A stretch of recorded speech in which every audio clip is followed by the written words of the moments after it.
Hello everyone. मैं हूं चंद्रसेन सूर्यवंशी और आप देख रहे हैं CS चंदा अकाउंटेंट का यूट्यूब चैनल। आज के वीडियो का टॉपिक है टैली प्राइम 2.0 से GSTR3B कैसे जनरेट करेंगे, डेटा को एक्सेल फॉर्मेट में कैसे इंपोर्ट करेंगे,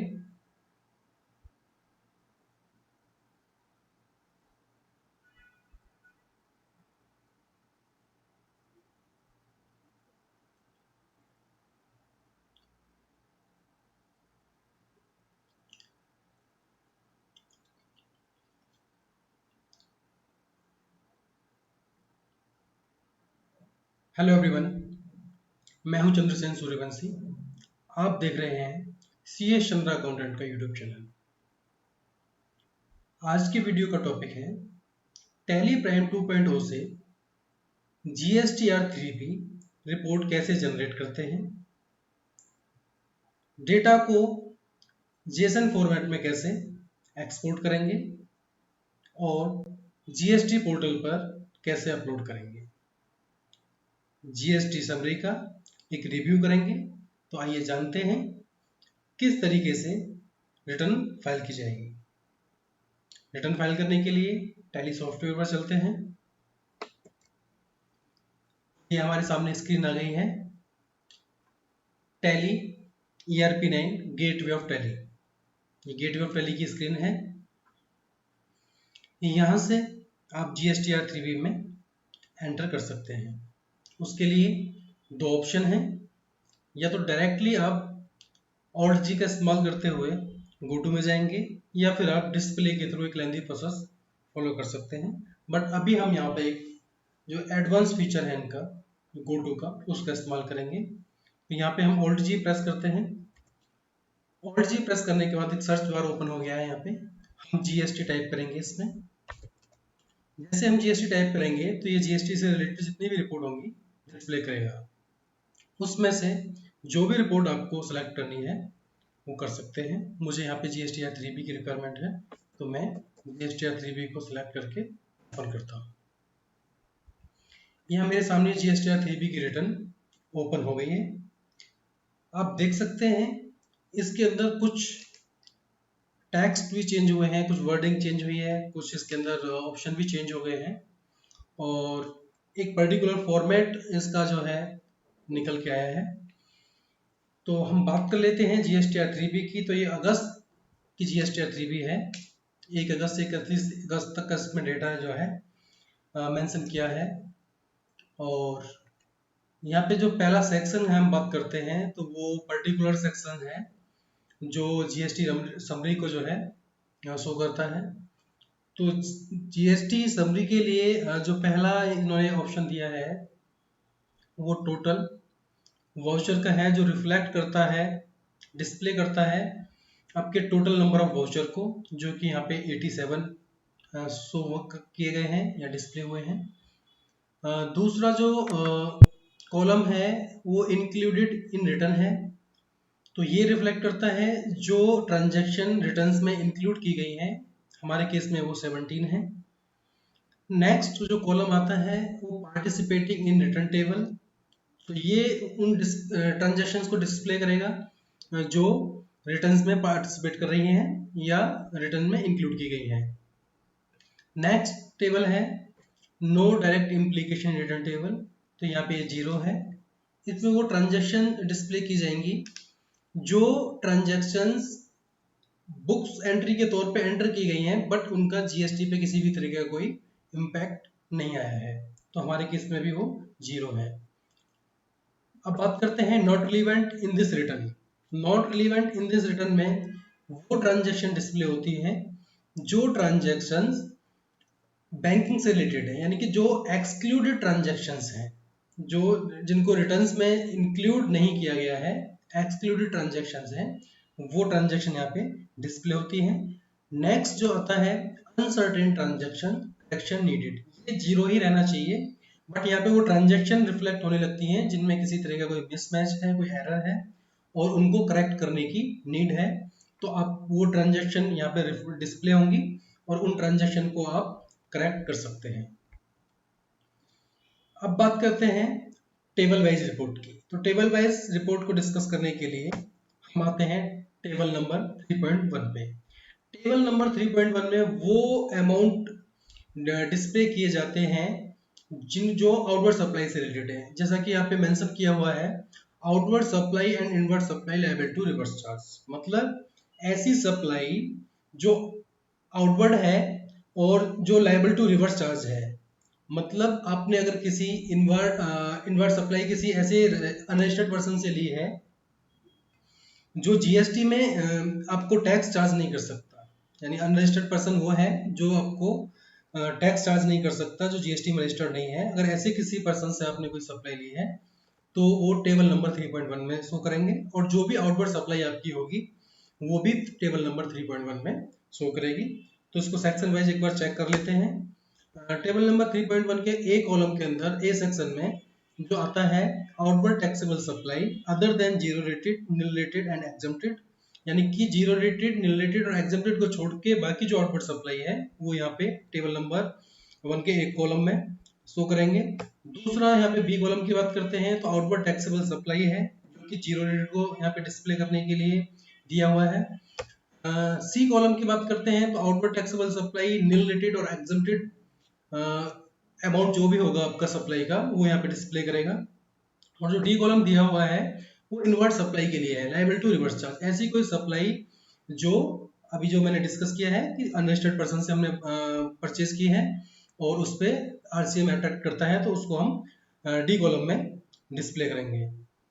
ई कॉलम जो दिया हुआ है वो नॉन जीएसटी आउटवर्ड सप्लाई के लिए है। अगर आपने कोई ऐसा गुड्स जो जीएसटी के दायरे में नहीं आता है, जैसे कि पेट्रोल है, डीजल है, या आप कह सकते हैं अल्कोहल है ह्यूमन कंजम्पशन के लिए, हाई स्पीड डीजल है, स्प्रिट है, ये कुछ ऐसे गुड्स हैं जो जीएसटी के दायरे में नहीं आते हैं, तो उनको आप नॉन जीएसटी में सप्लाई, नॉन जीएसटी सप्लाई में आप जो है दिखा सकते हैं। तो ये टेबल नंबर 3.1 के ई के कॉलम में आप शो करेंगे। अब बात करते हैं टेबल नंबर 3.2 की। टेबल नंबर 3.2 में कहता है कि of the supplies shown in 3.1a above details of interstate supply made to unregistered person, composition taxable person और UN holder, means कि ऐसी सप्लाई जो 3.1 टेबल यानी कि 3.1 टेबल के एक कॉलम में जो सप्लाई शो नहीं की गई है, और वो सप्लाई जो इंटरस्टेट सप्लाई है और ऐसे लोगों को की गई है, या तो वो अनरजिस्टर्ड पर्सन है, या तो कंपोजिशन टैक्सेबल पर्सन है, या फिर कोई यूएन होल्डर है। तो ऐसे लोगों को जो आउट ऑफ स्टेट सप्लाई की जाएगी उसको इंटर स्टेट सप्लाई की जाती कहा जाता है, और उस टाइप की सप्लाई को हम टेबल नंबर 3.2 में डिस्प्ले करते हैं। तो उसमें भी सेक्शन दिए हैं कुछ। फर्स्ट कॉलम के अंदर जो है आप supply made to unregistered person, second में supply made to composition taxable person, और थर्ड कॉलम के अंदर आप supply made to UN holder की अमाउंट को डिस्प्ले कर सकते हैं। नेक्स्ट कॉलम है फोर्थ टेबल, जो कि एलिजिबल आईटीसी के लिए है। एलिजिबल आईटीसी मतलब इनपुट टैक्स क्रेडिट, ऐसा इनपुट टैक्स क्रेडिट जिसके लिए आप एलिजिबल हैं क्लेम करने के लिए, वो अमाउंट यहाँ पे रिफ्लेक्ट करेगा। आप इसको एंटर करके देख सकते हैं। ये टेबल नंबर 4A के 5 कॉलम के अंदर अमाउंट शो हुआ है, और यहाँ पे आप डिटेल चेक करेंगे तो यहाँ पे कुछ पार्टियों की डिटेल्स आएगी कि किस किस पार्टी से हमने कितना कितना गुड्स परचेज किया, जिसके अगेंस्ट में हमने टैक्स पे किया था, वो टैक्स यहाँ पे उन्होंने सबमिट करा दिया है, तो वो यहाँ पे डिस्प्ले करेंगे उस चीज़ को। नेक्स्ट बात कर लेते हैं टेबल नंबर 5 की। टेबल नंबर 5 जो है वो है value of exam related and non GST inward supply.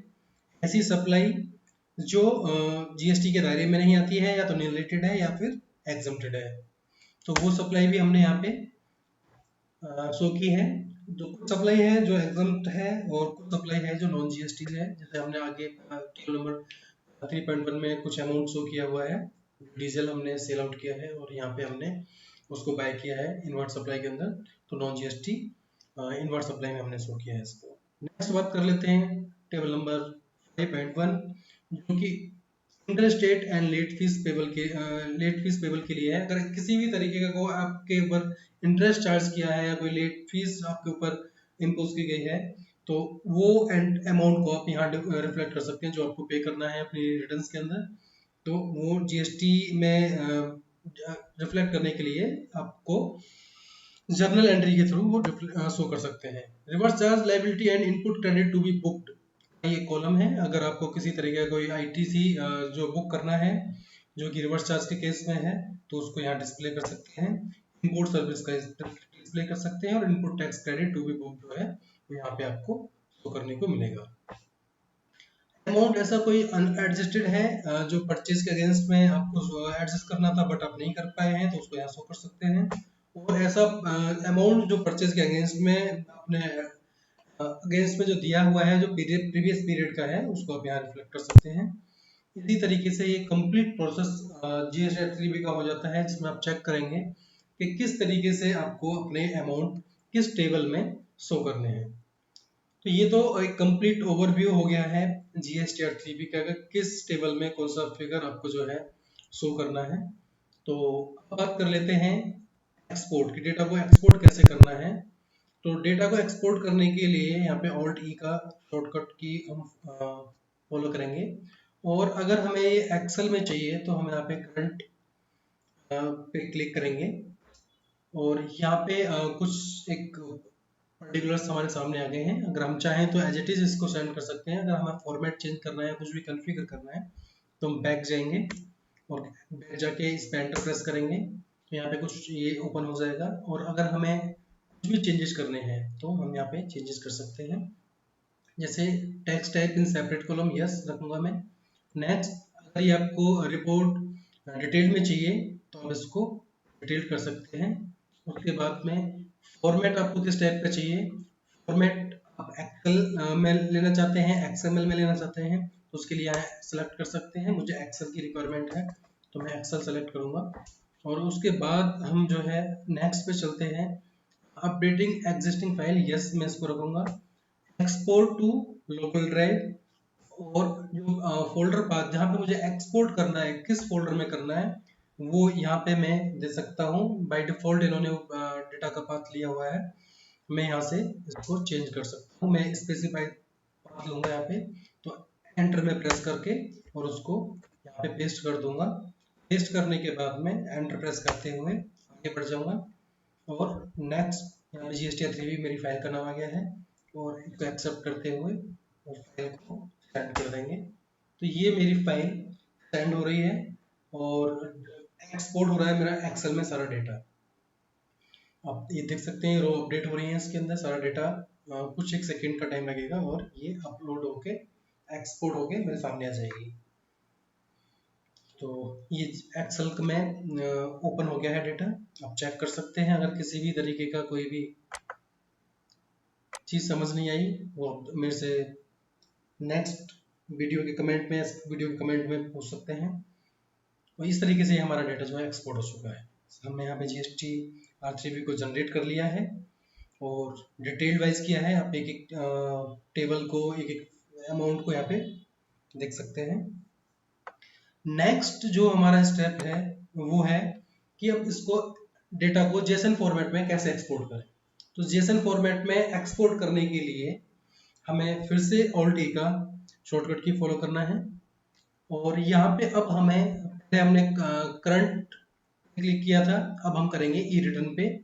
तो ई रिटर्न के बटन पे प्रेस करेंगे तो यहाँ से फिर हमारे पास दो ऑप्शन आएंगे। हम एक्सेल में फॉर्मेट चाहिए इसका या जेसन में, तो हमें जेसन की रिक्वायरमेंट है तो हम जेसन को सिलेक्ट करेंगे, एंटर प्रेस करेंगे और फिर हमसे पूछा जाएगा कि किस लोकेशन पे आप इसको लेके जाना चाहते हैं। तो मैंने यहाँ पे फिर से स्पेसिफाई जो पाथ है उसको मैं सेलेक्ट करूंगा और यहाँ पे फिर से मैं वही फोल्डर का पाथ कॉपी मार दूंगा। यहाँ पे करते हुए मैं इसको आगे बढ़ जाऊंगा और सेंड के बटन पे क्लिक करेंगे तो मेरी जेसन की फाइल एक्सपोर्ट हो जाएगी। तो ये आपके सामने आ गई है जेसन फाइल।